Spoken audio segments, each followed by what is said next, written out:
हिंदू वैदिक मान्यताओं के अनुसार वैकुंठ चतुर्दशी को सबसे अधिक महत्वपूर्ण माना गया है। समस्त प्रकार की चतुर्दशी तिथियों में वैकुंठ चतुर्दशी तिथि सर्वोत्तम तिथि होती है।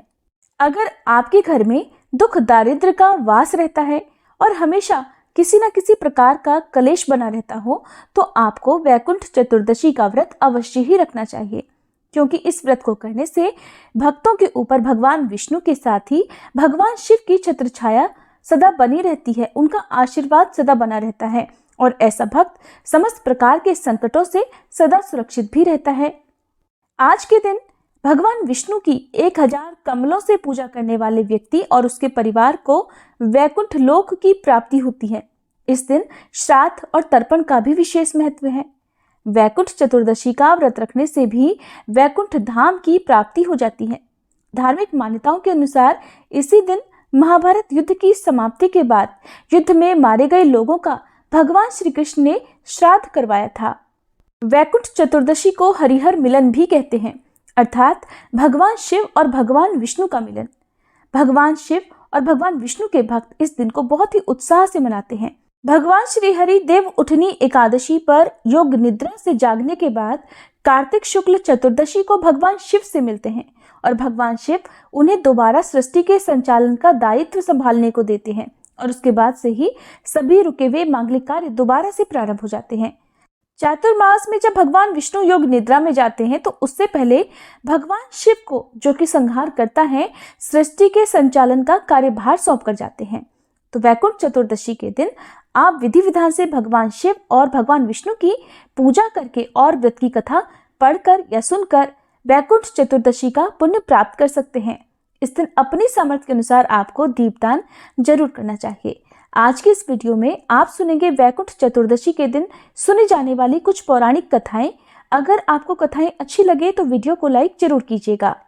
मान्यताओं के अनुसार एक बार देवर्षि नारद जी पृथ्वीलोक से घूमकर वैकुंठ धाम में भगवान श्रीहरि के पास जा पहुंचे। भगवान विष्णु देवर्षि को देखकर अत्यंत प्रसन्न हुए और उन्हें आदर पूर्वक अपने पास बिठाया और प्रसन्न होकर उनके आने का कारण पूछा। देवर्षि नारद ने कहा, हे प्रभु, आपका नाम जप कर आपके प्रिय भक्त तर जाते हैं। जो सामान्य नर नारी हैं वो आपके प्रेम से वंचित रह जाते हैं। इसलिए आप अपने भक्तों के लिए कोई एक ऐसा सरल भक्ति मार्ग बतलाइए जिससे कि आपके सामान्य भक्त भी आपकी भक्ति करके मुक्ति प्राप्त कर सके। संसार के उद्धार के लिए हे प्रभु, कृपा करके आप ये मार्ग अवश्य बताइए ताकि कलयुगी जीव भी मोक्ष को प्राप्त कर सके। देवर्षि के मुंह से ये वचन सुनकर भगवान विष्णु बोले, हे नारद, कार्तिक मास के शुक्ल पक्ष की चतुर्दशी तिथि को जो नर नारी वैकुंठ चतुर्दशी व्रत का पालन करेंगे और श्रद्धा भक्ति से मेरी पूजा अर्चना करेंगे और मेरे साथ ही भोलेनाथ की पूजा अर्चना करेंगे, उनके लिए स्वर्ग के द्वार सदैव खुले रहेंगे।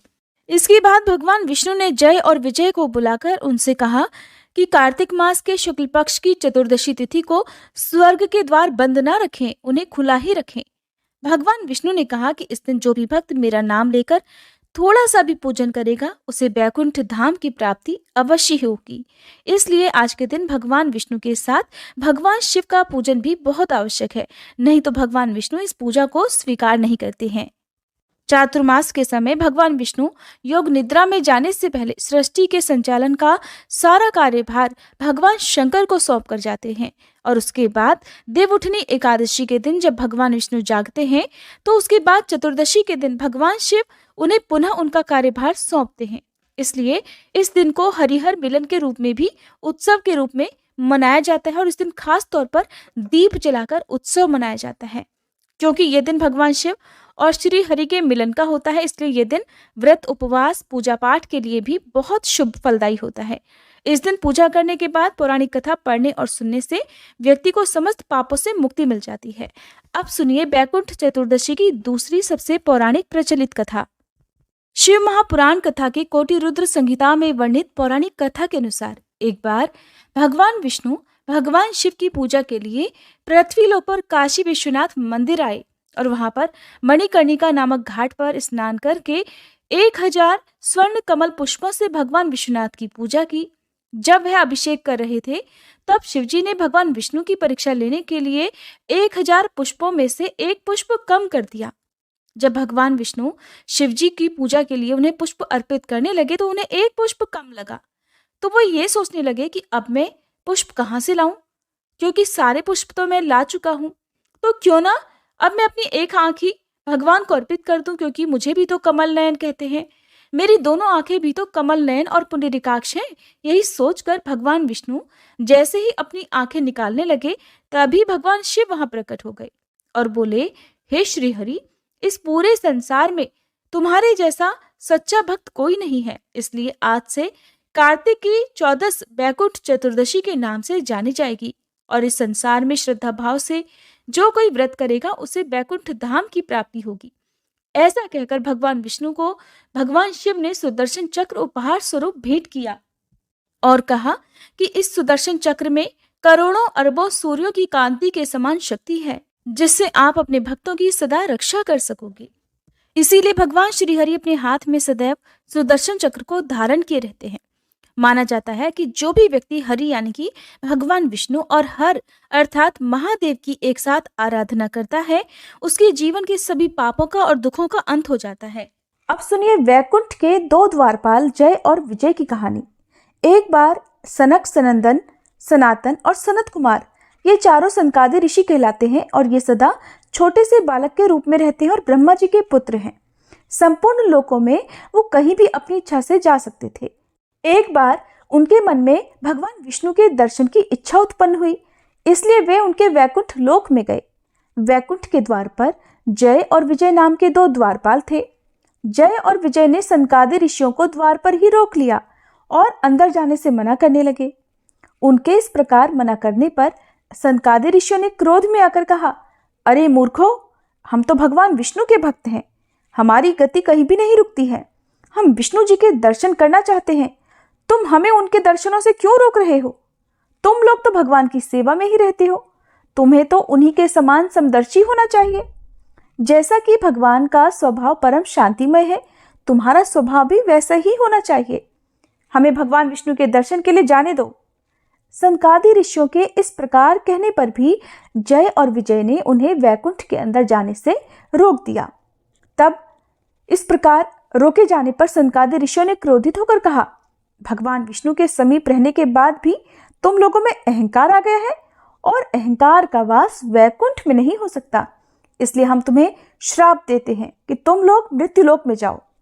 उनके इस प्रकार श्राप देने पर जय और विजय भयभीत होकर उनके चरणों में गिर पड़े और क्षमा मांगने लगे।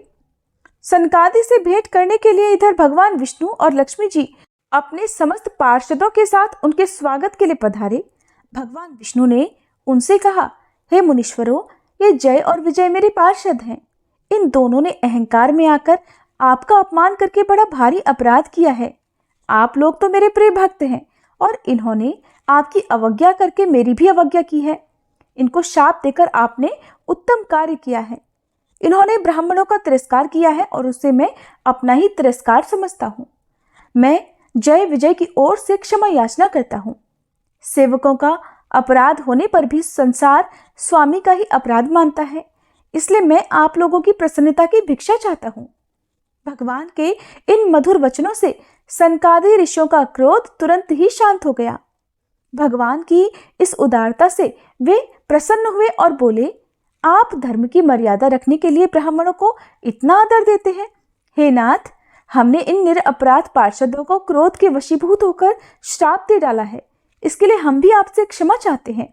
यदि आप उचित समझें तो इन द्वारपालों को क्षमा करके हमारे शाप से हम मुक्त कर सकते हैं।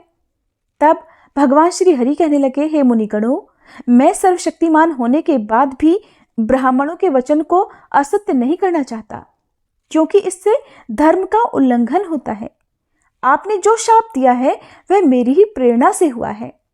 तब सनकादि ने कहा कि जय और विजय के 3 जन्म होंगे, तब ही ये श्राप से मुक्त हो पाएंगे।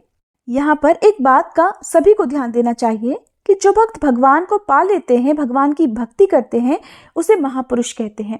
उस पर काम, क्रोध, लोभ आदि कभी भी हावी नहीं हो पाते। इसलिए सनक, सनंदन, सनातन और सनत कुमार और जय और विजय ये महापुरुष हैं। क्योंकि भगवान के लोक में तो केवल महापुरुषों को ही रहने का अधिकार है।